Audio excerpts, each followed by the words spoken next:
This episode of Ghost Town may contain disturbing or graphic descriptions, which may not be suitable for all audiences. Please use discretion while listening. The Notorious Chateau Marmont, Part 2. I'm Jason Horton. I'm Rebecca Lieb. And this is Ghost Town.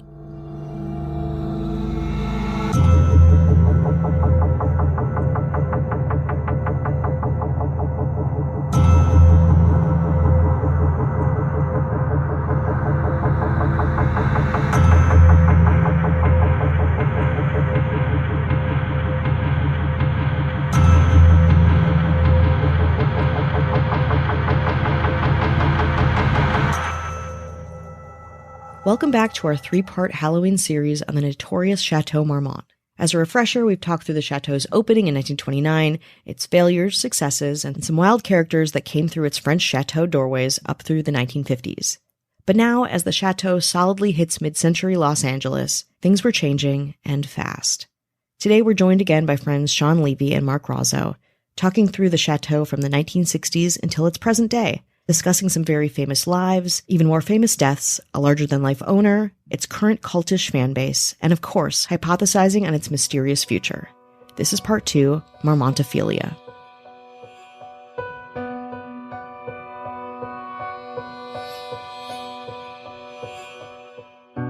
In 1963, the Sunset Strip became a hub for music, and the Chateau and its new owner, William Weiss, couldn't quite keep up. The Chateau didn't allow partying that places like the Sunset Marquis or the Hyatt House permitted. The Chateau maintained itself as a quiet, anti-party experience, which did not go over well. Still, the hotel's reputation was just fine for Janis Joplin, a markedly friendly and polite guest during her stays at the Chateau.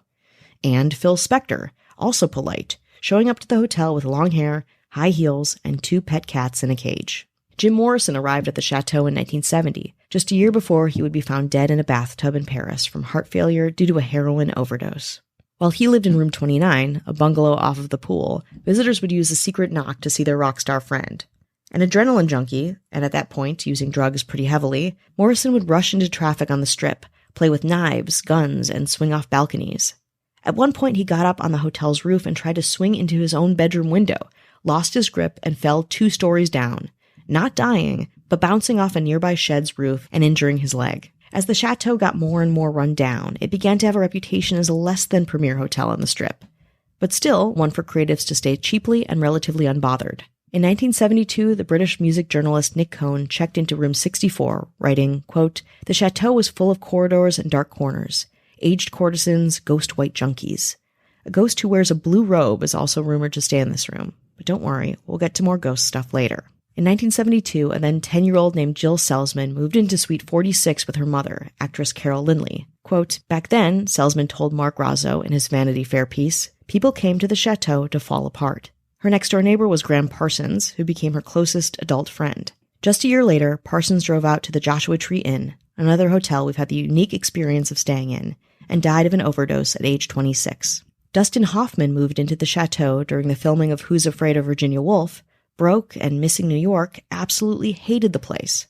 Roman Polanski, who felt the Chateau looked too much like the demons of his old European homes, echoed that sentiment. But Polanski's wife, actor Sharon Tate, felt the opposite. Sharon, quote, "loved its rundown appearance and old-world atmosphere, not to mention the crazy layout of its shabby rooms." The Polanskis started hosting parties there, attended by neighbors and friends like the bane of the hotel's existence Warren Beatty, Jack Nicholson, Peter Sellers, and Mia Farrow. When Tate became pregnant, Roman Polanski didn't like the idea of the baby being born into a hotel, so the couple signed a lease for 10050 Cielo Drive, a ranch house owned by their friend Candice Bergen. Of course, if you're a listener of this podcast, you probably know that on August 9th, 1969, Tate would be killed in this house with Wojtek Frykowski, Abigail Folger, Jay Sebring, and Steve Parent by the Manson family. In a heartbreaking way, you might say the culture of the Chateau contributed to the chain of events that would place Tate at her then home, the scene of what would become one of the most notorious crimes in LA history. After sitting on the market for 2 years, the hotel was sold in 1975 to Raymond R. Sarlett and Carl Cantergian of Sarlett Cantergian, a real estate development firm. At that point, Roman Polanski had moved back while awaiting trial for the sexual assault of a 13-year-old girl at the home of his friend, Jack Nicholson, before fleeing the country. A good indication of where the hotel was at the end of the 70s was the reaction of Bianca Jagger's friends when they found out she was staying there. Words like horrified, disgusting, appalled were being thrown around, to name a few. Vanity Fair contributing editor Mark Razzo shares one of his favorite memories of the Chateau, which happened around this time and is indicative of the cultural space that the hotel existed in. I think this was early 1969 when Led Zeppelin first visited L.A. Robert Plant came straight to the Chateau. And he strolled up the driveway, allegedly in bare feet, with his blonde ringlets bobbing, taking in this brooding castle perched over Sunset Boulevard. And he thought to himself, I've found my people. It's a feeling that visitors have had about the Chateau ever since the beginning in 1929. And I hope they still will after we're all gone. And by the way, Plant also, when he arrived, noticed three vaguely spooky young women hanging out in the lobby, and they turned out to be members of the Manson family. John Belushi checked into the hotel on February 28, 1982. At 33, he was there to stay in his favorite bungalow, number 3, to write a movie. Lorne Michaels was a fan of the hotel and turned a lot of SNL writers and cast onto its shabby charm. And Belushi was no different, hoping to finish his romantic comedy, Noble Rot, among some of his other pastimes, mainly food, drugs, booze, and hanging out on the Strip. On March 4th, 1982, hotel guest Robert De Niro and his friend, actor Harry Dean Stanton, kept phoning Belushi to join them out in Hollywood. When he wouldn't, the two came back to the Chateau and found Belushi in bad shape. He was in his room, trashed, with a random woman named Kathy Smith, lounging among the takeout boxes, cocaine, garbage, and booze. The two actors left, and at one point Robin Williams called De Niro and agreed to go back with them to check on Belushi. By the end of the night, both Williams and De Niro independently stopped by Belushi's bungalow alone, both creeped out, both doing a little bit of cocaine, before leaving shortly thereafter. The next morning, Kathy Smith signed for Belushi's breakfast. Smith later reported that, alarmed by the sound of his breathing, she woke Belushi up at about 9:30 a.m. and asked if he was okay. He said, quote, "Just don't leave me alone." But she had to go, and left the Chateau with Belushi asleep in his bed. A little while later, Bill Wallace, Belushi's fitness trainer and occasional bodyguard, stopped by to deliver a typewriter and audio cassette recorder that Belushi requested the previous day. Wallace found Belushi dead, and the hotel erupted into chaos. Later, famous LA coroner Thomas Noguchi announced that Belushi's cause of death was combined drug intoxication involving cocaine and heroin, commonly known as a speedball. Morbidly, somewhat because of Belushi's death, the rest of the 1980s would become a kind of era of fascination, a retro chic for the hotel. According to our friend Sean Levy, quote, "The Marmont was elevated to a status it had never enjoyed previously, with nostalgia for a heyday that had never quite existed." He goes on to say, "But it was not a luxury hotel. And in the 80s, when John Belushi died, suddenly it became infamous, and it became synonymous with Hollywood excess and, dirty lifestyles and, the Hollywood's version of a no-tell motel. And it was always more than that, but it was also always that as well.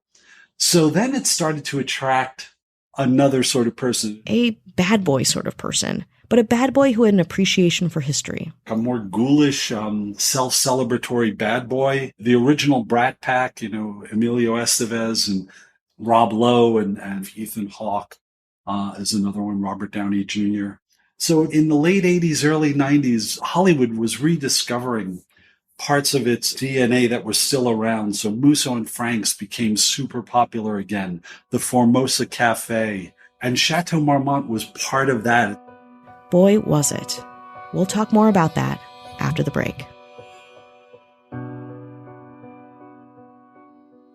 Hi, hello, how are you? Hello. We're in it now. We're in. We got our key. We know our check-in time, check-out time. We get a drink at the bar. You can check in and you can check out, and they want you to check out. They would like that, actually. Yeah, so they can, respectfully. Other people can go and they can make money. Yeah, just run their business. I don't know. Keep it clean. Leave a tip for the maid. Always leave a tip for the maid. I got a tip.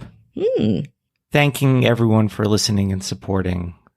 Ghost Town and spreading the good word. Yes. That's a little tip for you. That's a nice little tip. It's a nice little tip. It's a nice little tip. And you want more for that tip? We will have some other visuals that go along with this episode. Very exciting. You'll kind of get to see what we're talking about in this historical part. And also, as we move on to our last episode. We're branching out. We're getting into some video. You can see our faces Ugh. and bodies. Ooh.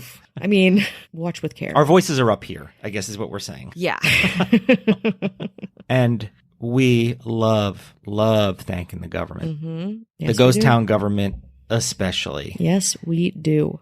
They're giving out the liquor licenses and building code stuff. That's cool. We love a safe structure. Yes. We love paying off government employees. We love it. True. That's very it's true. always an insult with the amount that we offer to pay. Yeah, it's not good. And that's never... It's not good, but you know what? We justify it in bad ways. Like $3 left over on an Apple Music gift card? That's not... Whoa. That's not even enough for one, maybe for one song, but it's not going to be a good one. Yeah. Anyway, the mayors. When we slip a nice $6.42 Red Robin gift card... Hell yeah. Yum, yum. You can get part of something there. Yeah, you like half an app? Cool. Whole thing? Too bad. Yeah, you're going to have to fund that yourself. That goes to Ashley Matson. Hello. How about a nice $11 even gift card? Someone was good today. To TJ Maxx, to this Maxinista. You could probably buy a couple of things. Yeah. Some jumbo candy in the front. Yeah, like a gummy vitamin, maybe? Yeah. Or a pair of pants off the floor. 14 socks for children. That goes to the one and only Casey Weber. Hello. And how about a nice $19.33 gift card to REI? Oh, great. That will get you a burner refill? That's camping stuff, right? That's a camping thing. That's how poor of a gift giver I am, or somebody who wants Cliff Bar? A couple Cliff Bars? Yeah, you get a couple of Cliff Bars. Okay. Keep up that energy. Good. That goes to Matthew Clemens LeRae. Hello. And how about a nice Buffalo Wild Wings gift card Yum. for $2.01. That's one wing. That's one whole wing. We used a lot of it already. Very, very sorry. Kelly Meehan. Hello. How about a nice, juicy Amazon gift card? Wow. Wow. What are we talking? 98 cents on that baby. Great. Sorry. Honestly, at Amazon, Yeah. you can maybe buy a lot of things. You can use it. Yeah. A couple pop sockets? Yeah. Or whatever. You don't know how much pop sockets go for. No idea. It goes to Emma Hopkins. Hello. And a nice generic Visa gift card. It's Good. just one of those like regular ones. It's just like Visa gift card. It doesn't even have like a birthday It's thing like on the vanilla. front. Like sometimes That's they're like cool. called like vanilla. Like they have to make up these weird names. I still have a bunch of Yeah, gift you get cards them at, that like, I've never done CVS. anything with. Yeah. You can get them. And then when you use it though, they also charge you for actually using it. They So, do? yeah. They actually, yeah. Wow. It's a real grift. Yeah. But coming from us, it's the A thought. gift. Yeah, that's the Not thought that grift is a gift. It's Yeah. a thought that counts. Mhm. Cat Joselle. Hello. And a nice paper, not a gift card, a gift certificate. Like if you were in like Willy Wonka and the Chocolate Factory when you get that golden ticket, I guess. Wow, yeah. It's a golden ticket. Wow. It's a golden ticket to a mall that is Ooh. on its last legs. It was printed from like a nice printer. Nice so it, printer. like, So it looks, you're like, ooh, you show up at this mall and you're like, this mall has like a Dreamcatcher store. Mhm. It still, for some reason, has a Staples. And then it's, for some reason, they've co-opted it and they're giving haircuts in there too. Yeah. It's some politician's like space. You can't go in there though. Maybe one vending machine? It's $10,000. There's not even enough anything there to spend on it. Fuck yeah. Buy that abandoned fountain. It's got a kiosk of like gumballs. Yeah. Love that. It's watermelon ones. So that goes to our governor, Avian Noble. If you want no ads, no chit-chat, bonus episodes, just the good stuff, 7-day free trial, head on over to patreon.com/ghosttownpod. Wow. This is so exciting. I think we should maybe get back to the Chateau Marmont. Take me back. Let's do it. So as you know, the world of the Chateau Marmont after John Belushi's death was busy and even more celebrity-studded. Up-and-coming and established actors and musicians gravitated to the hotel. Also, it was still cheap, which was helpful. Established celebrities like Carol Kane, William Hurt, and Wallace Shawn stayed there, along with a new generation of actors, kids like John Cusack, Anthony Michael Hall, and Robert Downey Jr. Said Cusack, quote, "I remember arriving at 17, and they put me up in the Chateau Marmont where Belushi had died not long before. And I saw Andre the Giant in a satin jacket that said hell, and I thought, rock on." Ethan Hawke, another regular, said, quote, "The Chateau makes me feel like I know where I am. It's a tad reminiscent of New York to me. There's so little history in LA and something so attractive about a place with a past." I, of course, do not agree. LA didn't start in 1929, but I think I see where he's coming from. The Chateau had a kind of been around the block and seen some things feel. A celebrity in its own right, like the living and breathing ones inside. You could stay there at the time and see Matt Dillon, Winona Ryder, Sarah Jessica Parker, Johnny Depp, and Keanu Reeves, who actually lived in a suite there for years between buying and selling his homes. At this point, too, gonzo journalist Hunter S. Thompson was actively and zealously terrorizing the staff during his stays. It was a place that felt lived in, had seen life, and promised you a place within it. The hotel was acquired in 1990 by André Balázs, a glamorous businessman and hotelier, who modernized the hotel while keeping the nostalgia people so desperately craved from it. André Balázs is the son of a Hungarian biochemist who twice sold companies for like 9 figures. He patented things using placentas and rooster coxcombs to help create artificial joints and artificial eye lenses. And Balázs was raised in suburban Massachusetts, educated at American colleges, and really entrenched himself in the Manhattan party and art world of the 1980s. He invested in a couple of nightclubs and restaurants, and then he decided he was going to open a hotel. The Mercer, I believe, was the first hotel he opened in Lower Manhattan. And he was keen to bring this brand of, hospitality, restaurants, nightclubs, and hotels to Los Angeles in the early 90s. I think André Balázs was the right man for the job. He put an artful, glamorous frame around everything that is the Chateau's essence. The history, the glamour, the bohemianism, the friskiness. I mean, he amplified all of that, thereby enlarging the appeal and the mythology of the place. I mean, when he came in, the refrain from all sides was, "Don't mess it up, don't mess it up." But this was when there were springs popping out of the couches. Balázs spent the next decade through this restoration/reinvention process.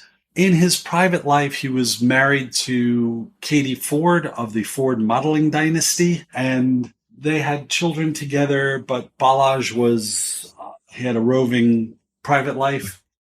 And after their divorce, he went through a string of famous girlfriends, Courtney Love, Chelsea Handler, Uma Thurman. Sometimes there were engagements. Guests at the time included Alan Cumming, who bragged about having sex on the piano in his suite, and Michael Madsen, who lived in a bungalow with his 2 pet Rottweilers.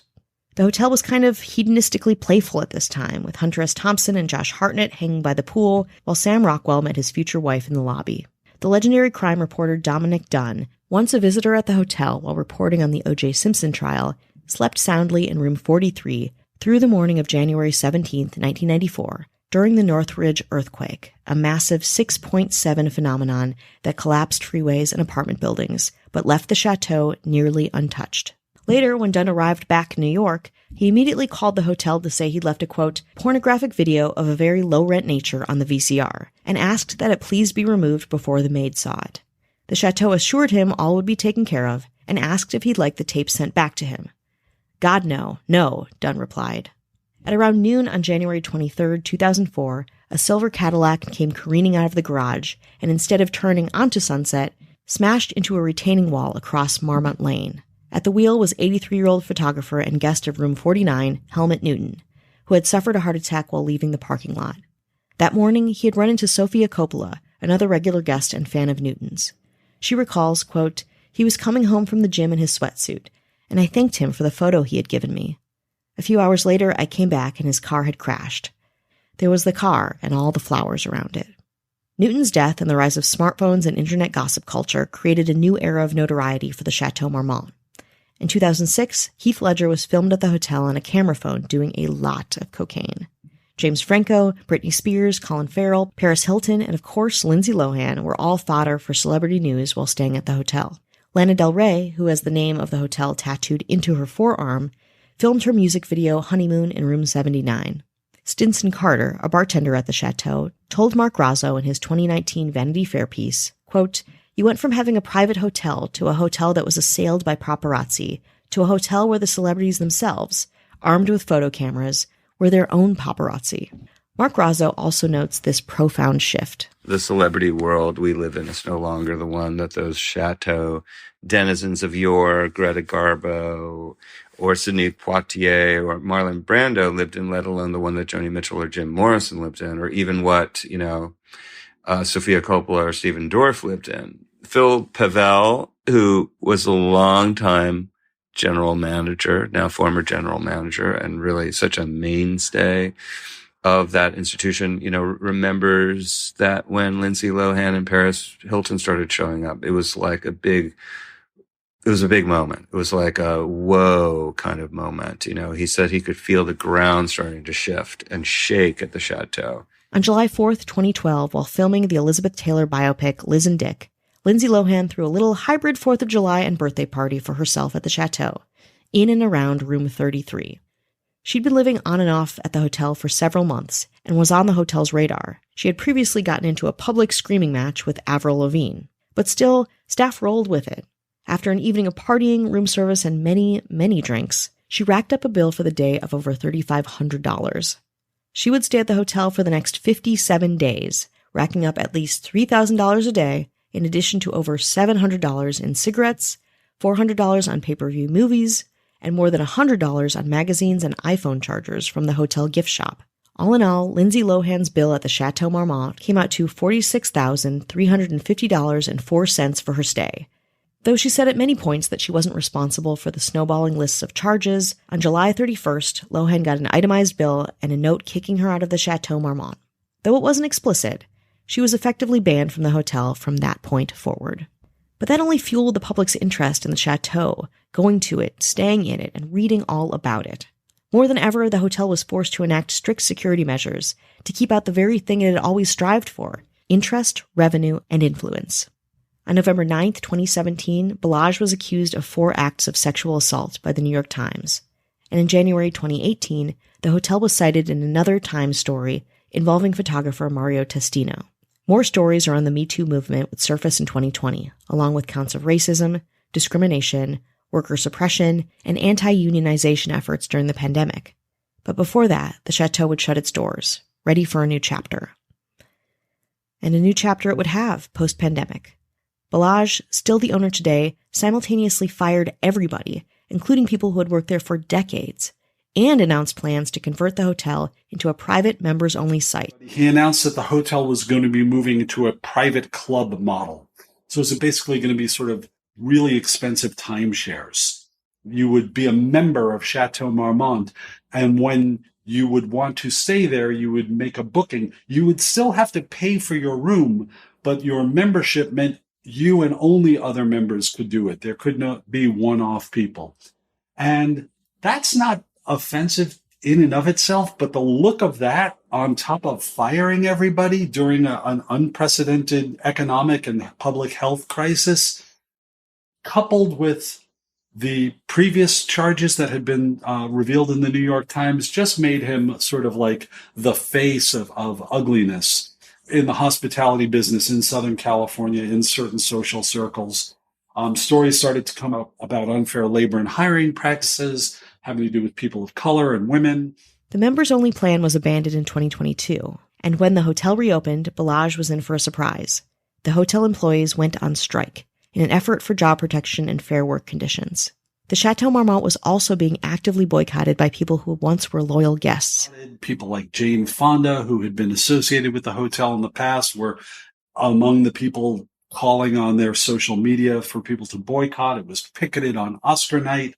People went to Jay-Z and Beyonce's Oscar night party, which had been held at the Chateau in 2018, 2019, and then again in 2021 or 2. They had to cross a picket line to get into the hotel. So it was really ugly. And the union won. They got a contract out of Andre Balazs, and it was sort of unprecedented. At this point, Chateau workers and fans deserved a victory, even if it was a hard-won one, and one that Balazs was likely strong-armed into. But it feels appropriate in a way, as a place that had always been progressive, a safe haven for people of color, the LGBTQ community, immigrants, and of course, creative weirdos of every stage in their career, even today. And speaking of today, the Chateau is of course open for business, and going stronger than ever, with a particular nod to the past, be it an actual past or an imagined one. And if you go into a room in Chateau Marmont today, you kind of feel like, oh, this is what it was like when Grace Kelly stayed here. Except it wasn't, because when Grace Kelly stayed there, it had like furniture that, might have the stuffing coming out, and, sinks that the faucet handle came off in your hand. But now all the pieces look vintage, but they're actually contemporary deluxe. Like even in the kitchenette, like the toaster and the coffee pot look like someone's idea of vintage, but they're actually ultra modern, like with computer chips in them to get the water boiled at a certain temperature. It's very, very clever. It's a proper luxury hotel today, but it still taps into this nostalgia for a time that technically never was, or it was, but it wasn't in this form. Razzo calls this feeling Marmontophilia, and boy, is it powerful. It's really about how the place can get under your skin.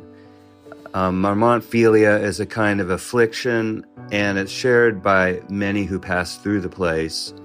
There's just something about the push-button light switches, the vintage stoves, the Spanish Revival sconces. All of it is so easily fetishizable. In my piece for Vanity Fair, I confess that I am certainly not immune to Marmontophilia.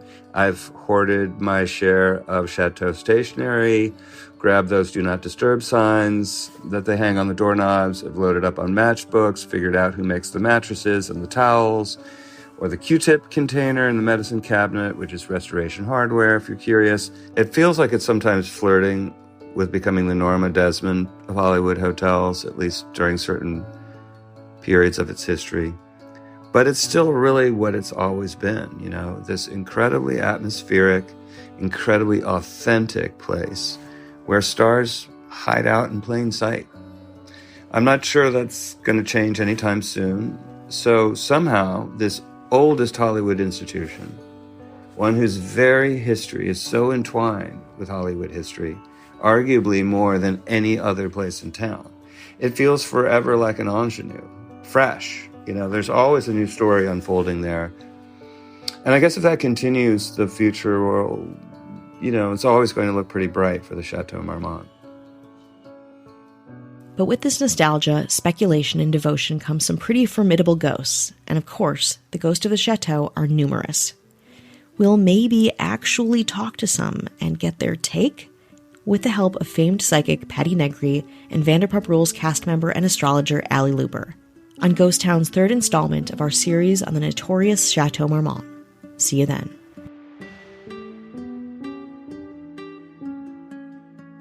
Featured in this episode were Sean Levy, best-selling author of The Castle on Sunset, and Paul Newman, A Life, and author and narrator of Glitter and Might, a podcast about Hollywood mogul and political kingmaker Lew Wasserman. And Mark Razzo, a contributing editor at Vanity Fair and author of Everyone Thought We Were Crazy, Dennis Hopper, Brooke Hayward, and 1960s Los Angeles, now in paperback. Always researched and written by Rebecca Lieb and Jason Horton, this episode is guest produced by Brian Fernandes.